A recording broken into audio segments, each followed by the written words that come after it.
दोस्तों आज का चैप्टर है work and energy. Work and energy physics का ही बच्चा है। फिलहाल हम ये देखेंगे कि साइंस की भाषा में वर्क क्या होता है। हम अपनी रोज की जिंदगी में बहुत सारे काम करते हैं, खाते हैं, पीते हैं और खुजाते हैं, पर ये सब साइंस की नजरों में वर्क नहीं है। जैसे हम एक ही जगह बैठकर 3-4 घंटे पढ़े, पर कुछ लोग तो ये इमेजिन ही नहीं कर पा रहे होंगे, पर कोशिश करो सोचने की।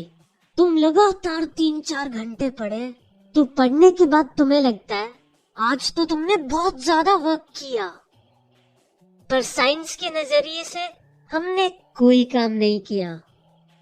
तो क्या है साइंस का नजरिया? ये साइंस चाहती क्या है हमसे?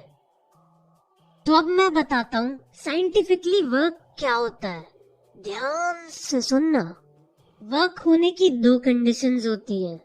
पहली कंडीशन, अगर कोई बॉडी वर्क कर रही है या कोई ऑब्जेक्ट वर्क कर रहा है तो उस पर फोर्स लगना जरूरी है।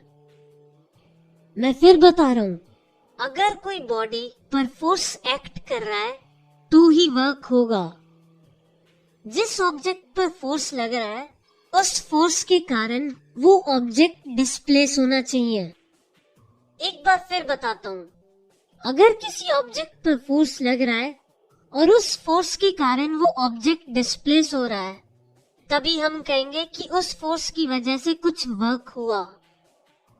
तो सीधी बात है, अगर किसी ऑब्जेक्ट पर फोर्स लग रहा है और वो कोई डिस्टेंस ट्रेवल कर दे तो इसका मतलब है कि वर्क हुआ है। अब मैं तुम्हें थोड़े एग्जाम्पल बता रहा हूँ। जैसे तुमने कोई पत्थर उठाया और उसे फेंका, तो इस प्रोसेस में तुमने पत्थर पर फोर्स लगाया और उस फोर्स की वजह से वो पत्थर डिस्प्लेस हुआ। तो इसका मतलब है कि कुछ ना कुछ वर्क हुआ है। एक और एग्जाम्पल देखो। चलो मान लो तुमने एक मूवी की सीडी उठाई। मूवी किस टाइप की है ये तुम अपने आप सोच लो। तो तुमने मूवी की सीडी उठाई टेबल से, तो तुमने सीडी उठाने के लिए कुछ फोर्स लगाया और वो सीडी कुछ ऊंचाई तक उठी उस फोर्स के कारण। तो मतलब साइंस के नजरिए से कुछ वर्क हुआ है। बस यही है वर्क, कि अगर किसी ऑब्जेक्ट पर फोर्स लगे और उस फोर्स के कारण वो ऑब्जेक्ट डिस्प्लेस हो जाए। देखा, कुछ ज्यादा कॉम्प्लिकेटेड नहीं है, इजी सा तो है। अब ये तो पता चल गया कि वर्क कब होता है। अब हम ये पता करेंगे कि वर्क की वैल्यू कैसे निकालते हैं। भाई ये तो और भी ज्यादा सिंपल है। एक बात मैं तुम्हें याद दिला देता हूँ, फोर्स की डायरेक्शन होती है और डिस्प्लेसमेंट की भी डायरेक्शन होती है। तो अभी के लिए हम मान रहे हैं जिस डायरेक्शन में फोर्स लगेगा उसी डायरेक्शन में डिस्प्लेसमेंट हो रही है। तो मान लो एक ऑब्जेक्ट है, उस पर एक कांस्टेंट फोर्स लग रहा है F, और फोर्स की वजह से S डिस्प्लेसमेंट हुई है। तो वर्क होगा फोर्स इंटू डिस्प्लेसमेंट, यानी W equals to F into S। बस फोर्स और डिस्प्लेसमेंट को मल्टीप्लाई कर दो और वर्क डन निकल कर आ जाएगा। पर ये जरूर ध्यान रखना, जो डिस्प्लेसमेंट हो रहा है वो फोर्स की डायरेक्शन में हो, वरना गड़बड़ हो जाएगी। क्या गड़बड़ होगी वो मैं तुम्हें आगे बताऊंगा। और हाँ, वर्क डन की कोई डायरेक्शन नहीं होती, मतलब वर्क एक स्केलर क्वांटिटी है। स्केलर तो याद ही होगा, किसी जमाने में पढ़ाया था।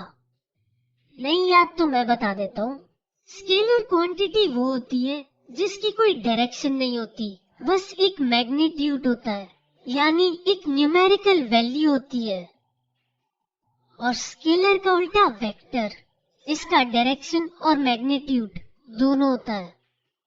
स्केलर के एग्जाम्पल है वर्क, टेम्परेचर, डिस्टेंस एक्सेट्रा, और वेक्टर के फोर्स, डिस्प्लेसमेंट, एक्सेलरेशन एक्सेट्रा। तो बात वर्क की हो रही थी। वर्क की यूनिट N.M होती है। तुम ऐसे भी देख सकते हो, कि फोर्स की यूनिट न्यूटन होती है और डिस्प्लेसमेंट की मीटर, और वर्क में इन दोनों को मल्टीप्लाई करते हैं तो ऐसे ही वर्क की वैल्यू N.m आ जाती है। और इसको हम अगर सिंपल करें तो वर्क की यूनिट को जूल भी बोल देते हैं। जूल एक पागल का नाम था, ओह मेरा मतलब साइंटिस्ट का नाम था। 1 जूल का मतलब होता है एक ऑब्जेक्ट पर 1 न्यूटन का फोर्स लगा हो और वो 1 मीटर डिस्प्लेस हुआ हो।